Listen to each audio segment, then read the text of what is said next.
मालेगाव बॉम्बस्फोट प्रकरणातील सर्व आरोपींची निर्दोष मुक्तता। तब्बल 17 वर्षांनंतर साध्वी प्रज्ञासह सर्व आरोपींची निर्दोष सुटका।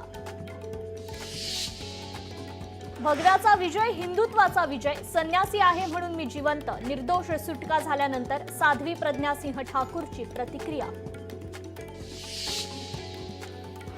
भगवा दहशतवादी कधी नव्हता, ना आहे आणि ना कधी राहणार। मुख्यमंत्री देवेंद्र फडणवीसांची मालेगाव निकालानंतर ट्विट करत प्रतिक्रिया। एक काळकुट्ट पर्व आज संपला असून हिंदू धर्मीयांवरचा कलंक पुसला गेला। मालेगाव बॉम्बस्फोट प्रकरणाच्या निकालानंतर उपमुख्यमंत्री एकनाथ शिंदेंचं ट्विट।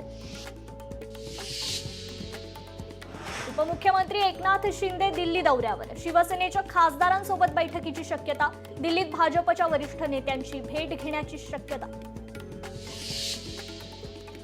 पुणे ड्रग्ज प्रकरणी अटकेत असलेले खडसेंचे जावाई प्रांजल खेवलकर आणि इतर 4 आरोपींची पोलीस कोठडी आज संपणार। पुणे न्यायालयात आरोपींना केलं जाणार हजर। महादेव मुंडेंचे कुटुंबीय आज मुख्यमंत्री देवेंद्र फडणवीस यांच्या भेटीसाठी दाखल। भेट घेऊन मांडणार कैफियत। तपास अधिकाऱ्यांचा सीडीआर मागवावा, कुटुंबियांची मागणी। कैलास